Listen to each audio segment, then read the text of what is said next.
Lloyd को पता चलता है कि कैरेक्टर्स के साथ रिलेशनशिप अच्छा करने से उसको आरपी मिलेगा और उस आरपी पॉइंट को यूज करके वो बहुत कुछ खरीद सकता है। तभी लॉयड जेवियर के सिर के ऊपर एक स्क्रीन जैसी चीज देखता है जो ये बताता है कि जेवियर उसके बारे में अच्छा या बुरा सोचता है। तभी हम देखते हैं कि जेवियर के सिर के ऊपर -30 लिखा हुआ होता है, यानी कि जेवियर लॉयड के बारे में बहुत ज्यादा नेगेटिव सोचता है। लॉयड इसको सही करने के लिए जेवियर की तारीफ करने का सोचता है और वो कहता है कि जेवियर तुम बहुत हैंडसम हो। तभी हम देखते हैं कि जेवियर की अप्रूवल रेटिंग -30 से -31 हो जाती है। खैर दोनों वापस फिर से पब में जाते हैं। तभी हम लॉयड के हाथ में एक एग्रीमेंट देखते हैं। लॉयड पब ओनर से कहता है कि तुम खरीदार रहोगे और मैं बिल्डर, मैं इसे बनाऊंगा।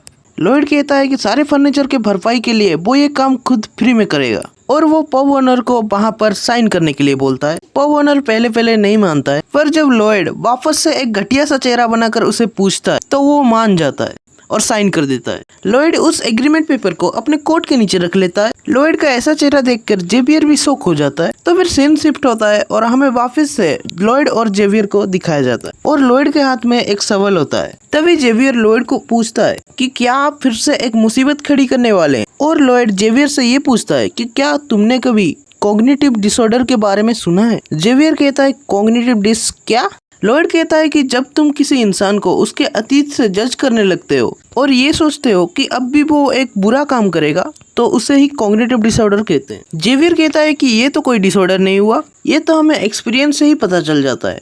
तभी लॉयड कहता है कि एक्सपीरियंस क्या अतीत से नहीं मिलती। जेवियर सोचता है कि क्या लॉयड पहले से ही ऐसे बात कर सकता था। तभी लॉयड कहता है कि मैं उनके चेहरे पर मुस्कान देखना चाहता हूँ और फिर सोचता है कि उसी मुस्कान के कारण ही तो मुझे बहुत सारे आरपी पॉइंट मिलने वाले हैं। और फिर वो जोरों से काम पर लग जाता है। वो घर के फ्रेम को और उसके साथ साथ फ्लोर और वॉल्स को भी तैयार कर लेता है और उसके साथ साथ वो बहुत ज्यादा ही थक जाता है। तभी जेवियर लॉयड से कहता है कि इसमें तो कोई हार्डवर्क ही नहीं लगा। तभी लॉयड चिल्लाकर कहता है कि ये करते करते मुझे 1 हफ्ता लग गया और तुम कह रहे हो कि इसमें मैंने कुछ नहीं किया। तभी जेवियर सोचने लगता है कि लॉयड वाकई में कुछ बना रहा है और वो सोचता है कि क्या ये वही नशेड़ी लॉयड है जिसे मैं जानता था। जेवियर देखता है कि लॉयड बहुत ज्यादा थक गया होता है पर वो फिर भी काम करने की कोशिश कर रहा होता है। कुल्हाड़ी से लकड़ी काटते समय उसके पैर बहुत जोर से थरथरा रहे थे। तभी पीछे से जेवियर आकर उसके कुल्हाड़ी को पकड़ लेता है और कहता है कि तुम्हें किस साइज की लकड़ियां चाहिए।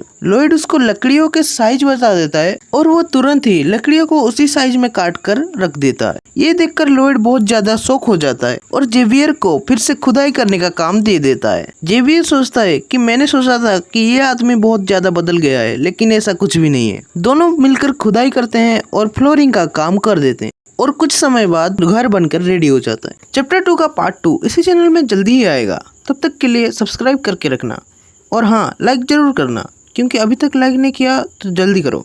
भाई ने बोला करने का तो करने का। मैं ऐसा नहीं कर सकता।